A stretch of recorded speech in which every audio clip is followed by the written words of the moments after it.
Hello everyone, good morning to all. Welcome back to my YouTube channel. दोस्तों, आज हम discussion करने वाले हैं सूफी और भक्ति आंदोलन के टॉप इम्पॉर्टेंट क्वेश्चन के बारे में।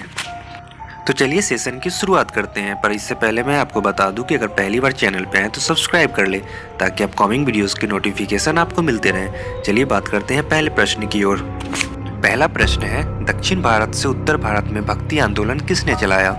ए रामानंद, बी शंकराचार्य, सी स्वामी विवेकानंद, डी कबीर। दोस्तों, इसका उत्तर होगा ए रामानंद।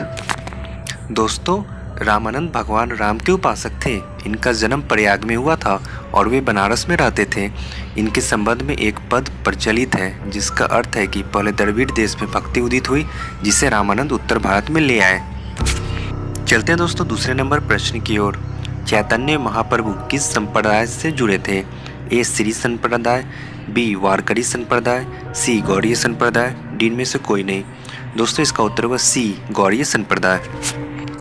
दोस्तों, चैतन्य को बंगाल में आधुनिक वैष्णववाद, जिसे गौड़ीय वैष्णव धर्म भी कहा जाता है, का संस्थापक माना जाता है। भक्त कवियों में चैतन्य एकमात्र ऐसे कवि थे जिन्होंने मूर्ति पूजा का विरोध नहीं किया।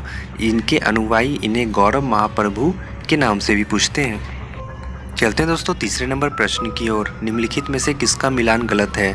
ए नामदेव महाराष्ट्र, बी चैतन्य बंगाल, सी नरसिंह मेहता गुजरात, डी वल्लभाचार्य गुजरात। दोस्तों, इसका उत्तर होगा डी वल्लभाचार्य गुजरात।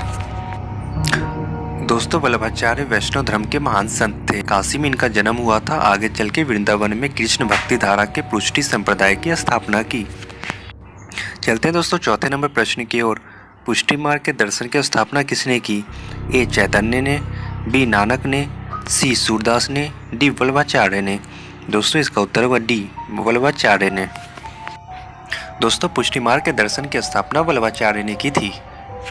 इन्होंने दक्षिण के विजयनगर राज्यसभा में शंकराचार्य के अद्वैतवादी सिद्धांतों, वेदांत तथा मायावाद का खंडन करके ईश्वर भक्ति पर विशेष बल दिया था।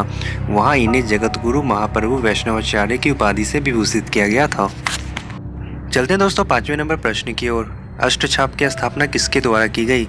ए आचार्य विठुलनाथ, बी गुरु नानक, सी सूरदास, डी कृष्णदास। दोस्तों, इसका उत्तर हुआ ए आचार्य विठुलनाथ। दोस्तों, अष्टछाप की स्थापना आचार्य विठुलनाथ ने किया था। अष्टछाप में 8 कवियों का नाम सम्मिलित है।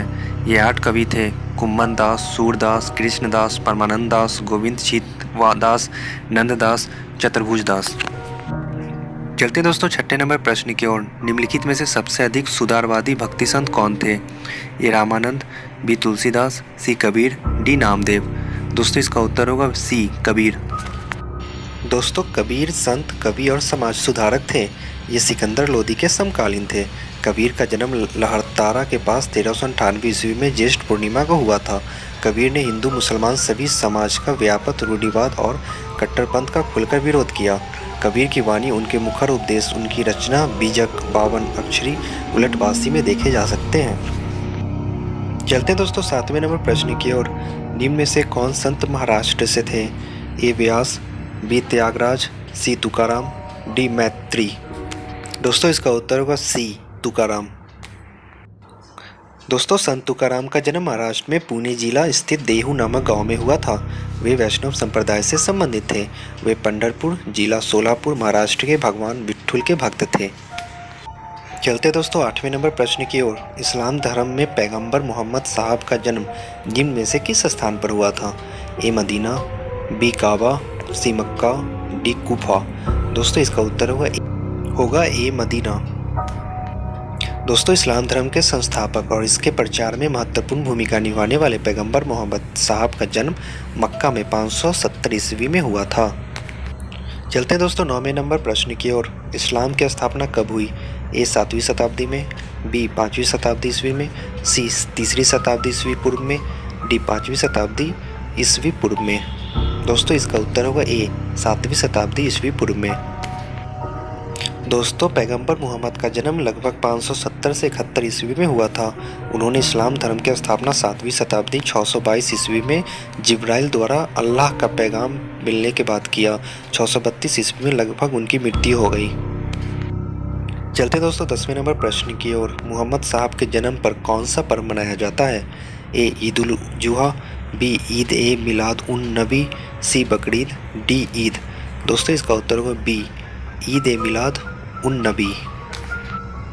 दोस्तों मोहम्मद साहब के जन्मदिन के रूप में मनाया जाने वाला पर्व ईद ए मिलाद उन नबी है, जो हिजरी सनवत के तीसरे महीने रबी उल अव्वल के 12वें दिन मना पड़ता है।